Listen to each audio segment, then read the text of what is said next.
시청자 여러분 안녕하십니까? 뉴스박이 바로 시작하겠습니다. 저는 이번에 대선을 보면서 좀 놀랐던 게 한 가지가 있습니다. 지난번에 재보궐선거 같은 경우도 마찬가지 없는데요. 증인이 랍시고 어떤 사람에 데리고 나아가 주고 말도 안 되는 프림을 씌우고 소설을 가지고 공격하는 거 지난번에 우리가 다 겪어보지 않았습니까? 그런데 이번 대선에서는 지난번간에 비교가 되지 않을 정도로 민주당 사람들이 완전히 이를 갈고 덤벼들어 쫀 생태탕 패러 가 이거는 말할 건 독주도 안 될 정도로 엄청나게 정치적인 공세를 퍼부었습니다.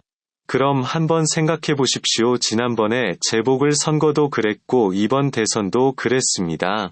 그럼 다음 선거 지방선거에서는 어떻겠습니까? 생태탕 그리고 이번 대사 이 수위를 훨씬 뛰어넘는 또 다른 정치 공세가 시작이 될 수밖에 없겠죠. 그렇기 때문에 우리가 지금 해야 되는 게 뭐냐? 한마디로 얘기해서 뿌리를 뽑아야 되는 겁니다. 이번 대선에 묻혀있던 저들의 정치 공세를 이나 가지고 묻혀있던 저들의 문제 짝 이 모든 것들을 우리가 들춰내 가지고 뿌리를 뽑아내야 되는 겁니다. 오늘 제가 영상을 통해서 말씀드리고자 하는 것도 바로 그거예요. 선거가 끝나자마자 경찰이 기다렸다는 듯이 수사가 진행되고 있는데 이 모든 수사에 대해서 우리가 관심을 가지고 끝까지 경찰이 자신의 책무를 다하는지 감시를 해야 됩니다. 자, 우선 에타 이번 선거에서 논란이 됐던 곳이 중앙선거관리위원회 주어 확진자 투표라고 하는 사상 초유의 사태가 벌어졌는데 그거를 대처하는 방식을 보니까 정말 기가 막혔습니다. 투표함을 제대로 설치를 안 해놓고 비밀투표가 제대로 지켜지지 않고 말도 안 되는 투표가 이루어졌죠. 더욱 기가 막히는 것은 이러 엄중한 사태에 대한 선관위 위원장 위 반응입니다. 놀랍게도 그 난리가 났음에도 불구하고 출근조차 안 했었습니다. 그리고 지금 이 순간까지도 끝까지 사퇴 안 하겠다. 버티고 계시죠. 그리고 놀라 이된 사람이 한 사람이 더 있습니다. 바로 김세환 사무총장인 디어 사전투표 논란이 발생하고 국민의 의원들이 항의하러 갔었을 때 확진자들이 직접 투표함에 넣겠다고 난동을 부리다가 인쇄된 투표용지를 두고 한 것 같다. 이런 망언을 했습니다. 도무지 비키지가 않아 가지고 선거법을 지키려고 했던 국민들의 난동을 부렸다라고 하는 게 맞냐라고 물어봐도 끝까지 그렇다라고 이런 뻔뻔한 모습을 보였죠. 결국 예일 김세환 사무총장은 사퇴를 했습니다.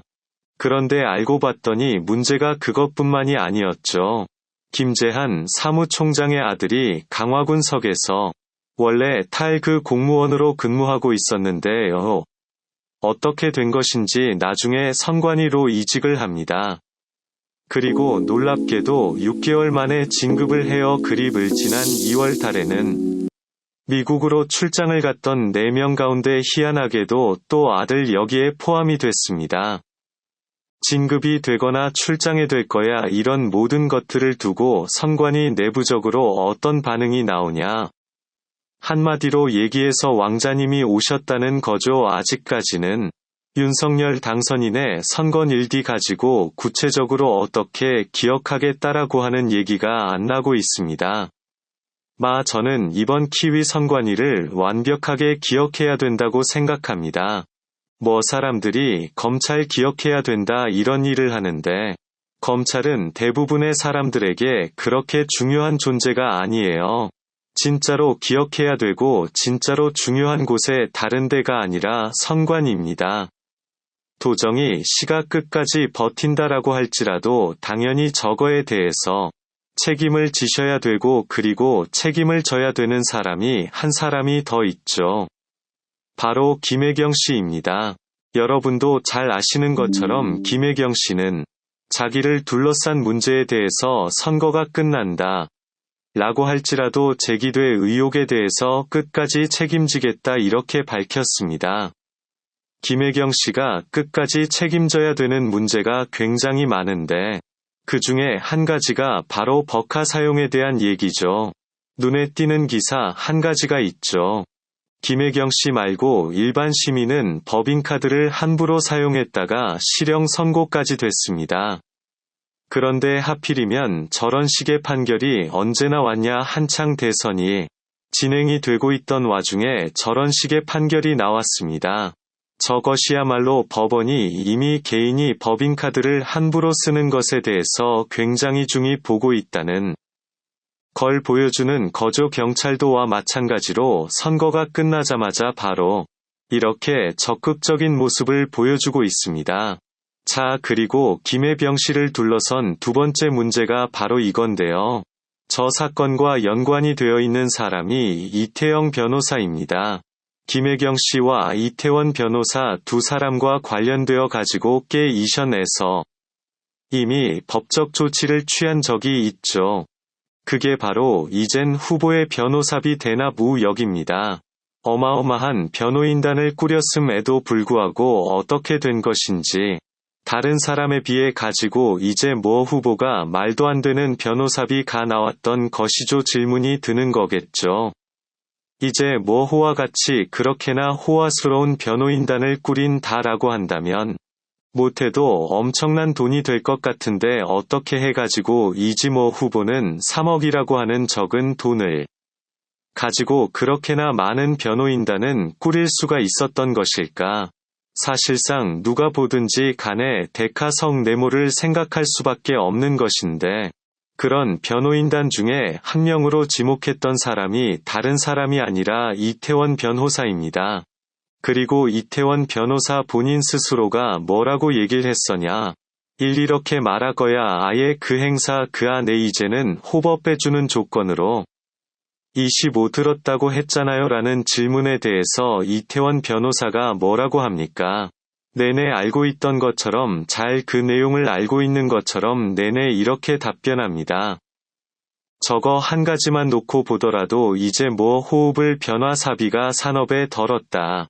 라는 건 말이 안 되는 것이고 사실상 이태원 변호사가 다른 루트를 통해서 20억이 넘는 변호사들을 받은 거 아니냐라고 생각할 수밖에 없는데 그것을 뒷받침할 수 있는 증언이 한 가지가 더 있습니다. 아까 전에 독 추억의 의미인가 A씨는 동일한 사람입니다. 그리고 20억 정도 들은 거 아니냐라고 하니까 B씨가 뭐라고 합니까? 그런데 그런 얘기를 함부로 떠들고 다니면 안 된다는 거죠. 왜 소문이 남에는 자기가 얘기한 것처럼 되기 때문에 누가 보든지 간의 비치도 마찬가지로 변호사비 20억을 존재에 대해서 인정을 한 것이다. 라고 볼 수밖에 없는데 웬걸 얼마 시간이 지나지 않아서 피치가 말을 바꿉니다. 뭐 하는 겁니까? 이태원 변호사가 이젠 호로부터 20억을 받았다라고 하는 말에 자기가 그냥 지어낸 말이다. 이렇게 말을 바꿔요. 핵심적인 진술이 니다. 라고 얘기할 수 있는 P씨가 갑자기 나중에 가서 말을 바꿔버립니다. 사실상 말을 바꾸지 않았던 사람은 한 사람밖에 없었는데요. 그분이 누구냐? 바로 해랑 녹취록을 제공했던 의문입니다. 김혜경 씨를 둘러싼 두 가지에 이어 첫 번째 법인카드 문제 그리고 두 번째 이티어 변호사를 통해서 해경온 김씨 사건을 변호를 맡았던 거 그리고 그때 들었던 변호사비 이거에 대한 두 가지 의혹을 이미 경찰이 수사를 진행했습니다. 그리고 마지막 세 번째가 바로 이거죠. 이재명 후보 옆집 합숙소 논란인데요. 이번 대상 기간 동안에 화제가 됐던 게 이제 모 후보 옆집에 사는 남자에 대한 얘기였는데요. 알고 보니까 거기 거주하고 있던 남자들이 경기주택도 시공사 직원들이었습니다. 하필이면 그때 당시 평균 주택공사 사장이 리틀 이재 방이라고 불리는 이현욱 씨였고요. 그리고 또 마찬가지로 하필이면 위 선거를 코앞에 두고 이분 이사장직을 내려놓았습니다. 상식적으로 그냥 생각해보더라도 이원혹 씨를 필두로 해가지고 이제 뭐 바로 옆 채 빚던 저 즉원들이 이제 뭐 후보의 선거를 비공식으로 도와줬다. 이런 의심을 할 수밖에 없는 상황이죠. 그런 의심이 더 커질 수밖에 없는 게 옆집에 있는 사람들이 뭐라고 합니까? 이제 모 후보가 옆에 있는지 몰랐다는 거예요. 하지만 이번에 논란이 됐던 공무원 사적 이용의 뱀 옷이 또한 마찬가지로 저 사람들의 존재를 의심하는 것처럼 보였습니다. 자기가 보더라도 뭔가 좀 이상하다라는 것이죠. 그렇게나 많은 음식을 김혜경 씨 집으로 갖다 주는데 도대체 그렇게나 많은 음식을 누가 먹냐? 다른 남자 친구라도 있는 거 아니냐? 이렇게 의심할 정도였죠. 이 문제 또한 마찬가지로 경찰이 수사를 시작했습니다. 얼마 시간이 지나지 않아 역측 남자들의 정체가 무엇인지 드디어 밝혀질 수 있겠죠. 뭐 다른 얘기 덧붙일 것도 없습니다. 김혜경 씨의 본인 스스로 그렇게 얘기했습니다. 선거가 끝난다라고 할지라도 책임질 부분이 있으면 책임지겠다. 분명히 그렇게 자기 스스로 얘기를 했죠. 이것을 가지고 정치 보복하는 거 아니냐. 이런 소리 하시는 분들은 순진한 얘기 좀 그만하시기 바랍니다. 저 사람들이 어떤 사람들인데요. 지난번 제복을 선고되고 놓고 이번 대선도 그렇고 얼마나 악랄하게 공격을 해봤는데 이번 지방선거는 또 어떤 행동을 하겠습니까? 없는 죄를 만들어내자 이 말씀을 드리는 것이 아니라 있는 것을 그냥 원리 원칙대로 처리하자 그게 답니다. 윤석열 당선인은 반드시 문제에 대해서 강단 있는 모습을 보여주시기 바랍니다.